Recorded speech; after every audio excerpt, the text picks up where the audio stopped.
Welcome back, and to talk a little bit more basketball again, and joining us from our KRK studios in Little Rock are Kevin McPherson, our basketball recruiting expert. And we're going to talk first on that recruiting before we get into yesterday's game. Kevin, Eric Musselman heading up to Minnesota to check out some 2020 guys. Tell us about that trip.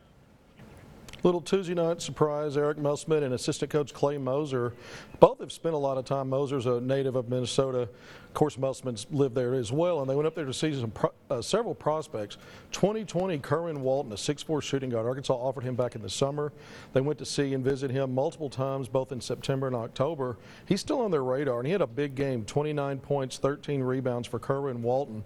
You know, top 100 four-star guy. He's got offers from North Carolina, Arizona, some other, impressive high major offers, but a big double-double for him as his Hopkins, Minnesota team upset Minnehaha Academy that's loaded with players, including 7-foot, 5-star Chet Holmgren, who Arkansas has offered. Now, he sat out that game with an injury, but a sophomore, 2022 Prince Aligbe, was a point away from a double-double. Arkansas also offered him during the summer. So Musselman and Moser got out and got to see several players that Arkansas has interest in, and we'll see moving forward if they can get Walton on campus for a visit. He told me he wants to do that and is working on a date.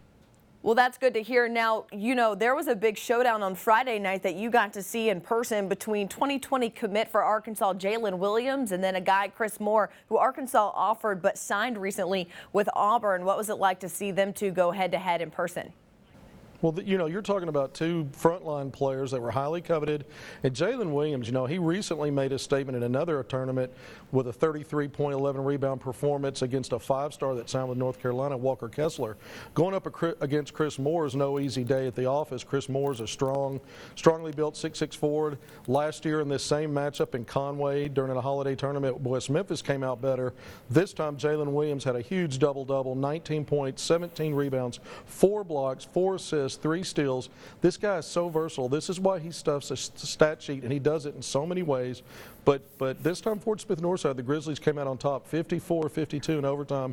Exciting game. Chris Moore ended up with 13 points and 9 rebounds, but Williams got the better in that matchup. And really, if you look at his season, I think being ranked 69th in the country, a high-level 4-star, I think he's going to end up moving the needle some because of these performances against other top-level players. Good to see Jaylyn Williams win that battle. Now, as we speak about a battle, Arkansas versus Valparaiso last night was quite a show. You were there. It's one of the games that you don't have to travel all the way to Fayetteville and see. Your takeaways from what you saw yesterday with Arkansas.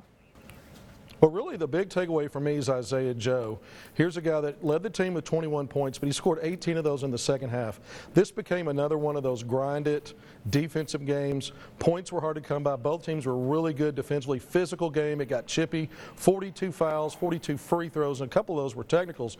But Joe was 4 of 8 from 3 in the second half. He was 6 of 7 at the free throw line. And every time that it looked like Valparaiso was going to make a move to pull away, he made a big score, a big play.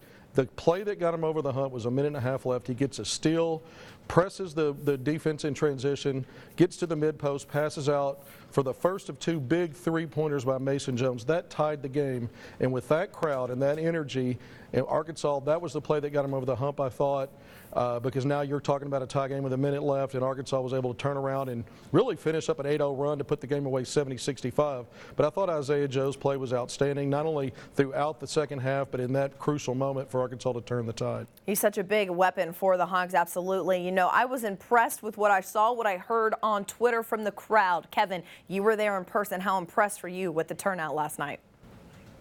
Well, always impressed. Of course, I've covered a lot of these. I think what you got to keep an eye on is what does Eric Musselman think. And in the post-game press conference, he talked about how loud it was, how he thought it was one of the better atmospheres in college basketball. He basically said, you won't find one better. And then after the game, he stayed. After the press conferences, after it was late and the place was closing down, he went out with the fans that were still lingering and thanked them for showing up. He gets it. And he turned to me at the very end, but when he was pretty much wrapped up, and he looked at me one more time, he said, that was insane. And again, they spent the weekend in Little Rock. They had events going on Friday. He was being told by a lot of people that games in Little Rock are just a little different. And that exciting finish, I think he finally got to see it for himself. And, here's a situation where I think he's going to embrace these games every year going forward. Great stuff there by our Kevin McPherson. Kevin, Merry Christmas, Happy Holidays, and good New Year's to you. We'll see you next year. in 2020. That is going to do it Same for to our everybody at the recruiting Pig Trail report. Nation. Thank you. Yeah, with Kevin McPherson. Much more after the break.